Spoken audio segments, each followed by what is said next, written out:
Саламатсыңарбы?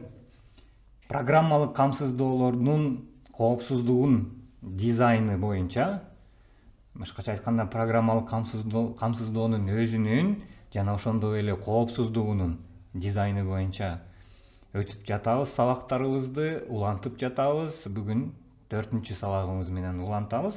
Сабагыбыздын темасы коду ачык программалар.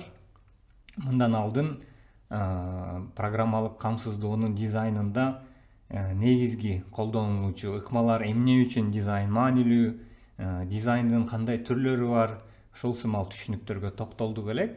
Эми бул сабактарыбыздын сериялары ошол программалык камсыздоолордун түрлөрүнө токтолгонбуз. Ошол түрлөрү негизи эки түргө көңүлүңүздөрдү бурдук элек. Эсиңиздерде болсо, биринчиси системалык программалык камсыздоо, system software. Экинчиси болсо колдонмо программалык камсыздоолор, application software. Ошо эки негизги программалык камсыздоонун жаатында, чөйрөсүндө иштерибизди компьютер менен аткарганга мүмкүнчүлүк болот. Системалык программалык камсыздоо бизге негизги платформаны түзүп берет. Эң негизги блогу операциондук системалар дедик элек. Windows, Unix, Android, iOS сымал. Практикалык негизде ушул операциондук системалардын ичине отурган колдонмо программалык камсыздоолор болсо, эми анын түрлөрүн албетте санап бүтүрө албайбыз. Ошо баардык күнүмдүк оокатыбызды, күнүмдүк компьютер менен аткарган иштерибизди ошол программалык камсыздоолор аркылуу жүргүзөбүз. Анан негизи программалык камсыздоолор функциясы жагынан ошондой эки түргө бөлүнсө, эки негизги түргө бөлүнсө десек туурараак болот. Автордук укугуна карата дагы өзгөчө түрлөрү бар. Бүгүн болсо ошол өзгөчө автордук укугуна карата программаларды камсыздоонун ичинен ачык код программалык камсыздоолорго токтолобуз. Бирок андан алдын албетте ачык код программалык камсыздоого өтөрдөн алдын башка түрдүү кайсыл автордук укугуна карата программалык аппараттар, программалык камсыздоолор бар. Ошолорго да токтололук. Эң эле башта free software, акысыз программалык камсыздоолор келет. Бул көбүн эсе бул программаларды иштеп чыккан компаниялар тарабынан мисалы кенен аудиторияга өзүнүн продуктун жеткириш максатында бекер кылуусу. Мисалы WhatsApp сиздер колдонуп жаткан, Facebook, Instagram, YouTube, булар акысыз программа болгону менен, бирок коддору, мисалы программанын өзүн колдоносуз, бирок ал программа сизге таандык болбойт. Ал жактан мындай компаниялар программа аркылуу каражат таппастан, албетте ар бир коммерциялык компаниянын башкы максаты өзүнүн каражат булактарын кеңейтүү, көбүрөөк каражат табуу болгонго жараша бул акысыз программалардын дагы негизинен, эгерде терең изилдеп келгенде, көп деле акысыз болбогону, сиз акысыз колдоносуз, колдонмонун өзүн. Ошол эле WhatsApp, ошол эле Facebook, Instagram, YouTube'ду колдоносуз, бирок сиздер компаниялар болсо, сиздерге ушул акысыз колдондурган программа аркылуу башка киреше булактарын таап, өздөрүнө негизги койгон киреше табуу максатына жетишет десек болот.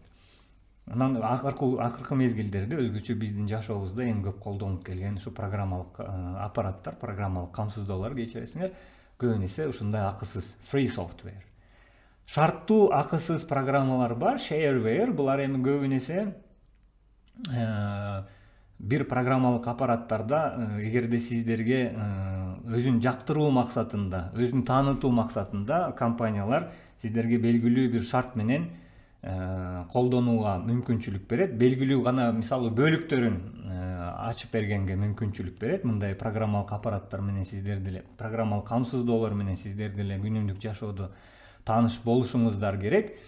Программалык аппарат, программалык камсыздоону жүктөйсүз, бирок белгилүү гана бөлүгүн акысыз колдона аласыз. Эгерде кеңейтилген версиясын, жакшыртылган, тереңдетилген версиясын жүктөп колдоном десеңиздер, анда ага акысын төлөш керек болуп калат. Мындай программалык аппараттардагы негизги түрлөрдөн бири болуп эсептелет. Эми албетте бул жакка башынан дагы айта кетчү жагдай 4 негизги түрүн койдук, бирок мунун эми шарттуу акысыз программалык камсыздоонун да өзүнүн ичиндеги түрлөргө бөлүнөт. Акысыз программалык камсыздоо дагы өзүнүн ичинден көптөгөн түрлөргө бөлүнөт. Анын бул жакта негизги максатыбыз сиздерге жалпы түшүнүктөрдүн негизинде ушул топторду түзгөнгө аракет кылдык.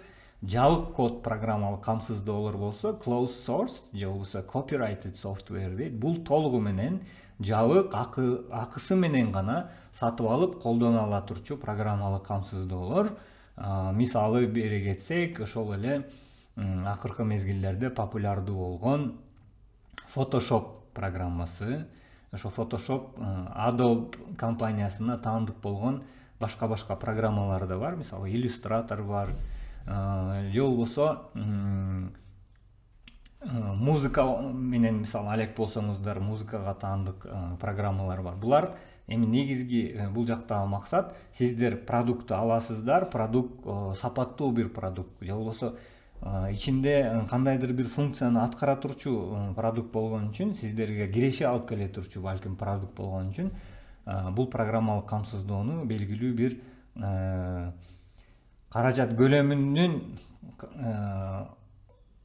көлөмүндө гана сатып алганга мүмкүнчүлүк бар. Анын коду дагы жабык келет. Мисалы сиз эч нерсесин өзгөртө албайсыз. Сиздерге программа кандай келсе, ошол түрдөн гана колдонгонго мүмкүнчүлүгүңүз бар. Эгерде компания жаңыртса жаңы версиясын аласыз, жаңыртпаса эски версиясын колдогонго аргасыз болосуз. Анан акыркы мезгилдерде өзгөчө бүгүнкү сабагыбыздын темасы ачык код программалык камсыздоолор, open source. Ачык код деп котордук, бирок негизи source билесиздер, булак дегенди түшүндүрөт. Кээ бир кыргыз тилиндеги булактарда, кыргыз тилинде сайттарда ачык булак программалык камсыздоо катары дагы колдонулуп келет. Анан бул жакта негизги максат эмне? Ачык болгонунун себеби сиздер бул программа толугу менен бекер дегенде лицензиясы бекер. Анан бул программалык камсыздоону сиздер каалагандай жүктөп, өзгөртүп, жакшыртып, өзүңүздөргө ылайыкташтырып алганга дайым мүмкүнчүлүк бар. Берки мисалы акысыз программалык камсыздоо, шарттуу акысыз, жабык код программалык камсыздоолордун эң негизги өзгөчөлүгү бул программалык камсыздоону сиздер каалагандай өзүңүздөргө ылайыкташтырып алганга дайым мүмкүнчүлүгүңүз бар. Эмнеге? Анткени коду менен чогуу аласыздар. Булак коддору менен чогуу алганда коддорун өзгөртүп, өзүңүздөргө ылайыкташтырып алганга дайым мүмкүнчүлүк бар. Негизи эми ачык код программалык камсыздоолор дагы өзүнүн ичинде ар кайсы түрлөргө бөлүнөт.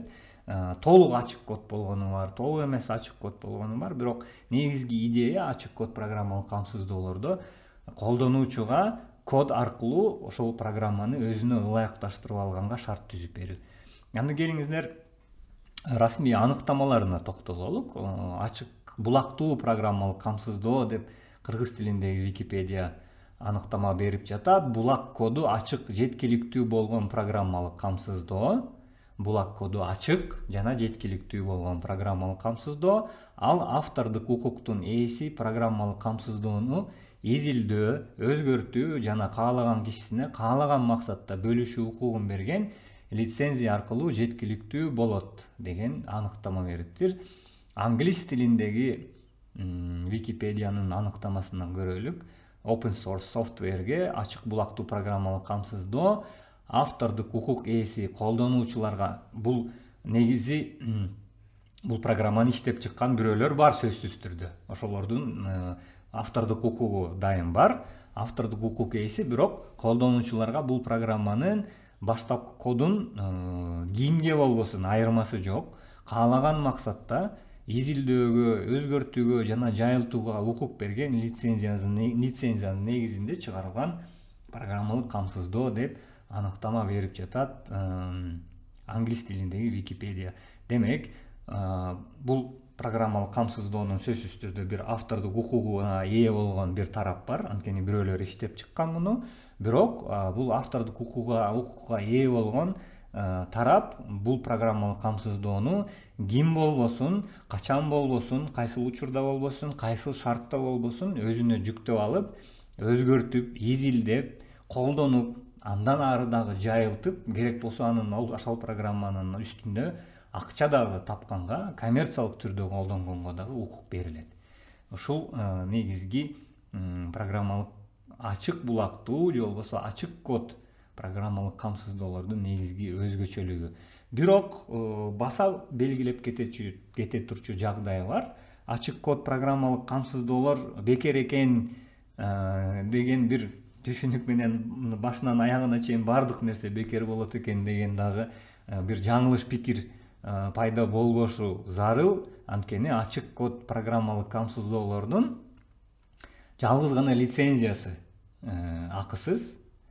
Жабык код менен ачык коддун ортосундагы мисалы негизги акысы жагындагы акы төлөнө турчу жагдайлары боюнча айырмаларын ортого чыгарганга аракет кылдык. Бул графикада ошондо эгерде лицензиясы ачык булактуу программалык камсыздоодо лицензиясы эле жок болсо, андан кийинки этаптарда жабык код сымал эле ушул программалык камсыздоону жүктөп алдыңыз, бирөөлөр муну оңдош керек. Оңдой турчу тайпага, оңдой турчу топко, программисттерге акысын төлөп бериш керек. Демек, ишке киргизүүгө акы талап кылынат. Андан тышкары, эгерде бул программалык камсыздоону кийин дагы өзгөртөм, жакшыртам, оңдойм, түздөйм, ушул жактарын дагы өзүмө ылайыкташтырам деген бир максатыңыз, мүнөзүңүз болсо, анда аны дагы сөзсүз түрдө бирөөлөр ишке ашырыш керек, аны дагы акчасын төлөп бериш керек бирөөлөргө. Же болбосо өзүңүз деле кылсаңыздар, өзүңүздөрдүн убакыт коротосуздар. Убакыт короткон сайын, демек, сиздер мунун бир белгилүү түрдө бир материалдык бир төлөмү бар десек дагы болот. Оңдоп түздөөдөн тышкары программалык камсыздоолор билесиздер сөзсүз түрдө колдоого да муктач. Анткени техника дайым 100% толук биз каалагандай иштеп тура бербейт. Кээ бир учурларда ар кандай техникалык каталар болуп калышы мүмкүн. Ошол техникалар каталарды ортого чыккан техникалык каталарды түздөө, оңдоо максатында колдоо иштери жүргүзүлөт. Аны дагы акы ала турчу тараптар менен гана ишке ашырылышы мүмкүн. Демек, ачык код программалык камсыздоолор толугу менен башынан аягына чейин акысыз эмес, жалгыз гана лицензиясына төлөнбөйт акча. Андан тышкары бардык этаптарда ишке киргизүү, оңдоп түздөө, жакшыртуу, андан кийинки техникалык колдоо ишинде акысы төлөнөт. Андыктан толугу менен акысыз дегенден алыспыз. Эми ачык код программалык камсыздоолордо албетте биздин акыркы мезгилдерде популярдуу болушуна себеп болгон өзгөчөлүктөрү бар. Ошол өзгөчөлүктөрүнө дагы кенен токтолгонго аракет кылалык. Бул жакта бул өзгөчөлүктөрүнү албетте санап бүтүрө албайбыз, бирок эң негизгилерине токтололук. Эң эле алдыга чыккан өзгөчөлүгү бул коопсуздугу. Коопсуздугу мындан маанилүү. Ачык код болгону үчүн сиздер бул программалык камсыздоонун жүктөп алгандан кийин, эгерде профессионалдуу бир команда менен иштесеңиздер, бул ачык коддун ичиндеги проблемаларды, бул программалык камсыздоону кайсыл маалымат, кайсыл тарапка, кайсыл максаттар менен, кайсыл периодика менен, кайсыл убакыт аралыктарында жүктөлүп жатат, суралып жатат деген процесстердин баардыгын өзүңүздөр көзөмөлдөгөнгө мүмкүнчүлүгүңүз бар. Андыктан коопсуздук маселесин сиздер өзүңүздөргө каалагандай, каалаган деңгээлде куруп алууга дайым мүмкүнчүлүк бар. Ошон үчүн ачык код программалык камсыздоону көбүн эсе ушундай корпорациялар же компаниялар ушу коопсуздук маселелеринен даяр программага караганда, анткени даяр программада эч ким бул программа акырында backdoor деп коебуз, арткы эшик деген дагы түшүнүк бар. Backdoor аркылуу башка тараптарга сиздер тууралуу бир маалымат жиберип атабы, жибербей элеби, коддору жабык болгон үчүн муну түшүнүш, аркасын билиш оор болуп калат. Андыктан көбүнчө ачык булактуу программалык камсыздоолор ушул нерсени камсыздап берет.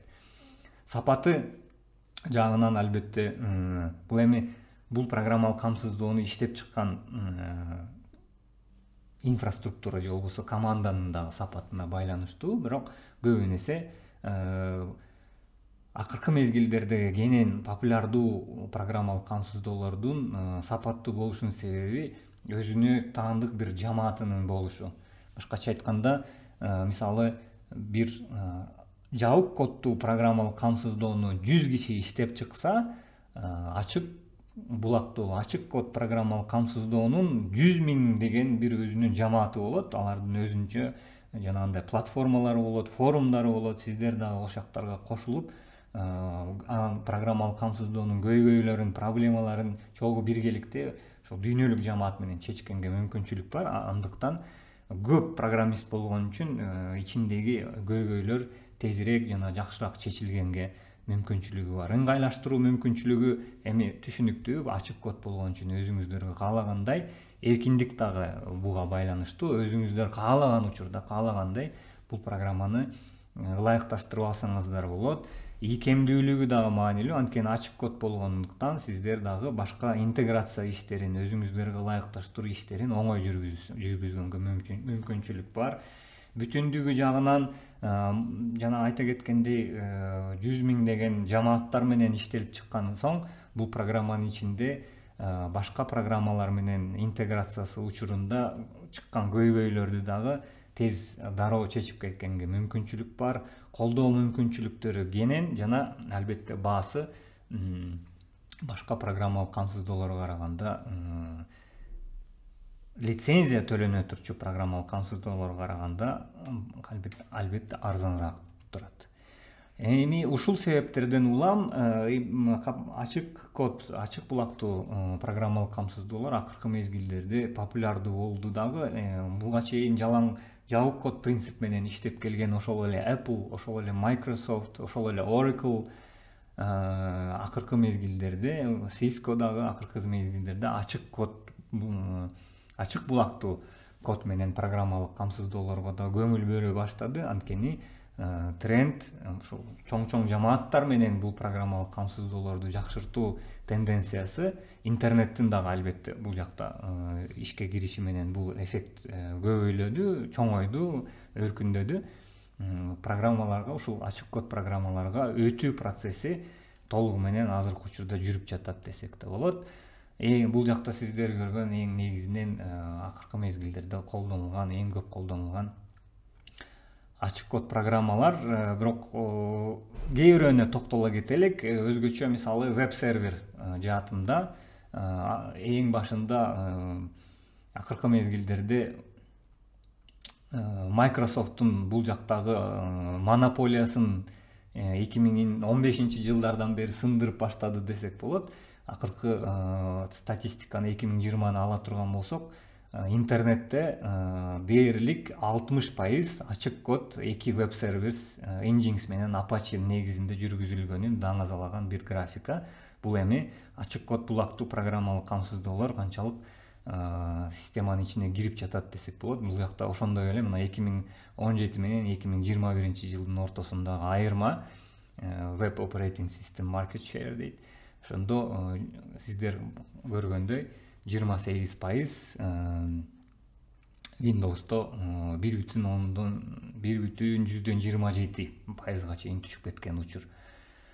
Facebook'ta өзгөчө Facebook'ка кирген жабдыктардын арасынан 80% дээрлик Android колдонот экенин көрсөтөт бул графика. Android дагы сиздер билесиздер ачык код программалык камсыздоо. Бул графика дагы ошол теманы улантат десек болот. Көбүнчө эки программалык камсыздоо билесиздер азыр рынокто, мобилдик рынокто негизги программалык камсыздоо болуп эсептелет. Android менен iOS. Android 2017-жылы 85% болсо, кичине өзүнүн позициясын жакшыртыптыр. 2021-жылы 85,5%га дээрлик 90%дын тегерегинде Android ачык код булактуу программалык камсыздоо колдонулуп келет. бул дагы операционный системаларда Windows албетте дагы эле өзүнүн монополиясын. Азыр деле сиздер эгер компьютер аралыгы менен мени көрүп турсаңыздар, 80%, эгерде телефон аркылуу эмес компьютер аркылуу көрүп атсаңыздар, 80%, Windows платформасында отурасыздар. Бирок акыркы мезгилдерде ушу Chrome OS, Mac OS'тен дагы мурда эки эле көбүнчө iOS менен Windows бар эле. Акыркы мезгилдерде Chrome OS деген, Chromium деген технологиянын негизинде өзүнүн продукциясын чыгарды. Бул продукция дагы кыйла акыркы мезгилдерде жакшы позицияларын алып баштады. Бул жакта эми негизги айтайын деген максат бул ачык код программалык камсыздоолор. Бул келечек. Анткени күн өткөн сайын өзүнүн позициясын негизги эле рыноктогу ордун ээлеп келатат. Андыктан эгерде программалык камсыздоолор менен мындан кийин алек болом десеңиздер, сөзсүз түрдө ачык код программалык камсыздоолорду дагы дайым изилдегенге, ошолор менен алака түзгөнгө аракет кылыңыздар деген сунуш. Ушуну менен 4-чү сабагыбызды, коду ачык программаларга арналган сабагыбызды аяктайбыз. Кийинки сабакта көрүшкөнчө аман эсен болуңуздар.